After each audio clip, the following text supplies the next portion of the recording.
कुछ समय पहले की बात है। करमपुर नाम के गांव में धर्मपाल नाम का गरीब किसान अपनी माँ के साथ रहता था। गांव में उसकी छोटी सी जमीन थी। वो खूब मेहनत करके खेती करके गुजारा करता था। एक बार धर्मपाल की माँ की तबीयत अचानक बहुत खराब हो गई।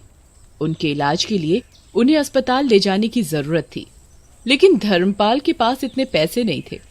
अगले दिन वो खेत में काम करते करते सोचता रहा कि अब आखिर कहाँ से आएंगे पैसे। सोचते सोचते वो एक पेड़ के नीचे जाकर बैठ गया।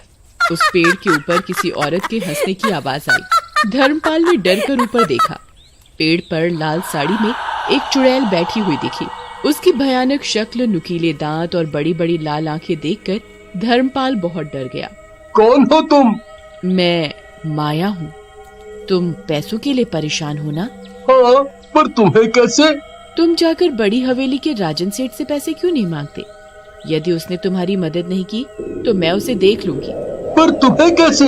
इतने में जोर की हवा चलती है और चुड़ैल अचानक गायब हो जाती है। राजन सेठ गांव का जाना माना अमीर जमींदार था। गांव में वो एक आलीशान हवेली में रहता था। धर्मपाल उस हवेली के बाहर पहुंच गया। उसने बाहर खड़े नौकर से पूछा, क्या सेठ राजन घर पर है? हाँ, सेठ अंदर हैं। तुम्हें उनसे क्या काम है? भाई, मुझे उनसे कुछ पैसे उधार लेने थे, बहुत जरूरत है। ठीक है, तुम अंदर जा सकते हो।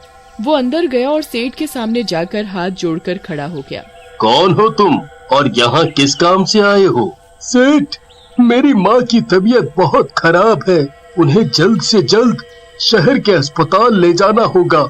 इलाज के लिए बड़ी रकम की जरूरत पड़ेगी। मैं पास के खेत में किसान हूँ।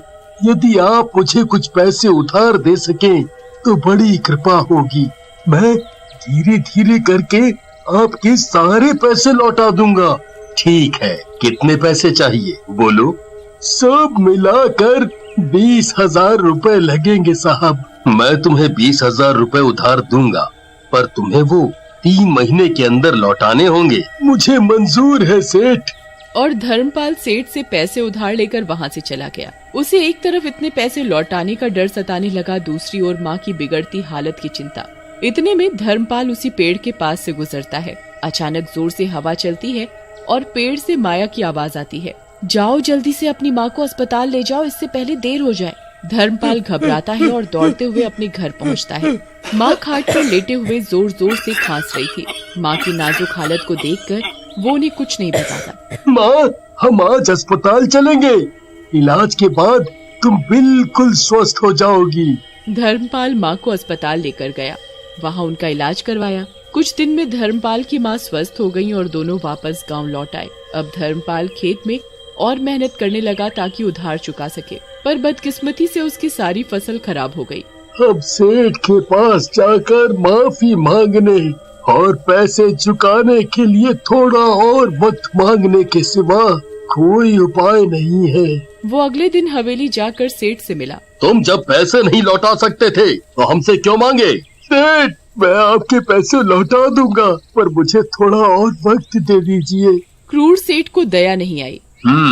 यदि तुम अगली माह तक आधा पैसा और एक बोरी फसल नहीं दे सके तो मैं तुम्हारी जमीन हड़प लूंगा। सेठ, मुझ पर रहम कीजिए। मैं इतनी जल्दी इतने पैसे कैसे ला पाऊंगा?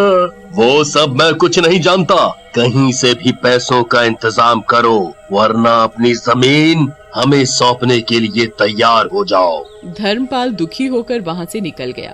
जाओ, हमारे लिए खीर लेकर आओ। नौकर खीर लाकर सेठ को देता है। सेठ जैसे ही खीर को खाते हैं उनका मुंह जल जाता है। वो झटके से सारी खीर जमीन में गिरा देते हैं और चिल्लाने लगते हैं।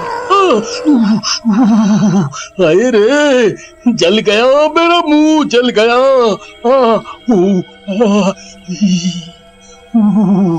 ये देखकर नौकर आश्चर्य में पड़ जाता है और सोचता है, मैंने तो जब खीर लाई तो इतनी गर्म नहीं थी, ये कैसे हो गया?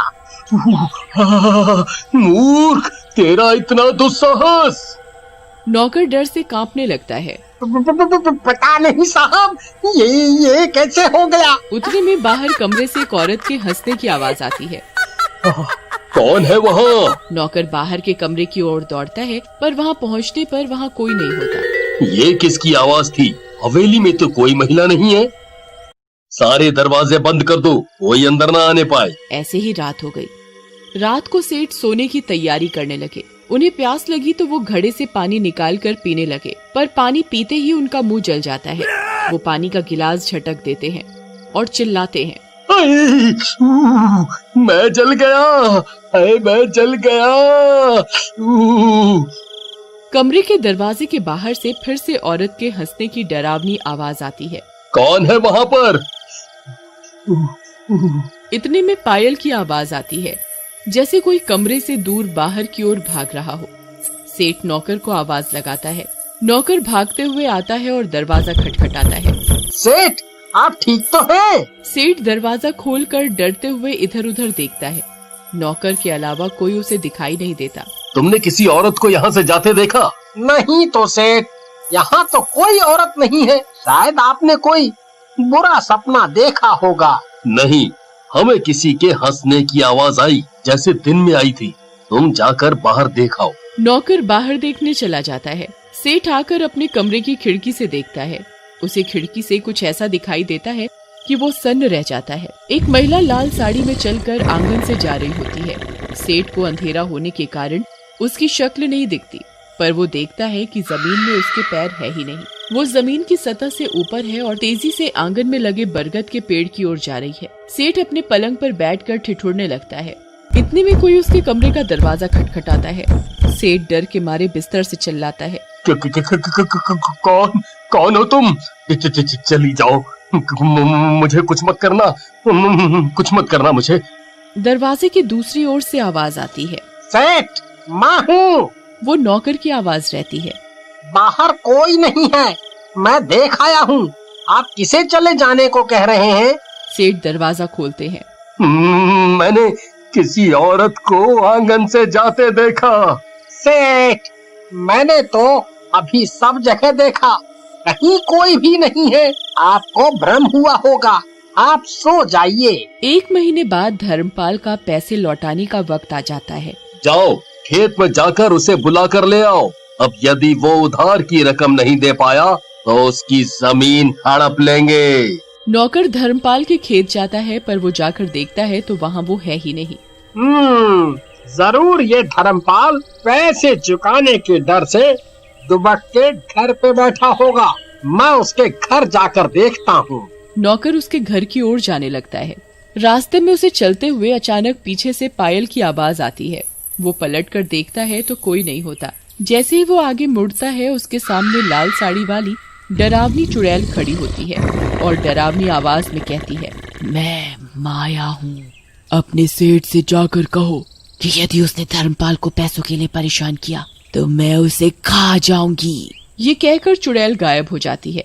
नौकर भागता हुआ हवेली तक जाता है और सेठ को सारी बात बताता है। सेठ ये सुनकर डर जाता है। सेठ और नौकर सरपंच के घर जाते हैं और ये सारी बात बताते हैं। पास में सरपंच की बुजुर्ग माँ ये सब सुन रही होती हैं। वो कहती हैं, ये जरूर माया का काम होगा। हाँ, उसने यही नाम बताया था। इसी गांव में एक किसान रहता था। एक बार उसकी पत्नी की तबीयत बहुत खराब हो गई, पर किसान के पास इलाज के पैसे नहीं थे। उसने गांव के कई अमीर सेठ से पैसों के लिए प्रार्थना की, पर सबने उसे इनकार कर दिया। किसान की बीवी की तबीयत बिगड़ने की वजह से वो चल बसी। इतना सुनकर सेठ को सब समझ आ जाता है। मैं धर्मपाल की मजबूरी नहीं समझते हुए उसे पैसों के लिए धमकाता रहा। तुम यदि किसान से माफी मांग लो तो वो चुड़ैल तुम्हें परेशान करना बंद कर देगी। मैं जाकर धर्मपाल से माफी मांगता हूँ। सेठ धर्मपाल के घर जाता है। जाकर देखता है कि धर्मपाल बुखार से तड़प रहा है। मेरा बेटा धर्म उधार चुकाने की चिंता के कारण बहुत बीमार पड़ गया है। माँ जी, मुझे माफ कर दीजिए। मैं ही वो सेठ हूँ जो धर्मपाल को पैसों के लिए धमकाता रहा। धर्मपाल, मुझे माफ कर दो। तुम्हें उधार के लिए अब मैं परेशान नहीं करूँगा। तुम्हें वो उधार चुकाने की भी जरूरत नहीं, बस तुम स्वस्थ हो जाओ। बहुत बहुत शुक्रिया सेठ, मैं आपका आभारी रहूंगा। माया चुड़ैल ने फिर कभी सेठ को परेशान नहीं किया।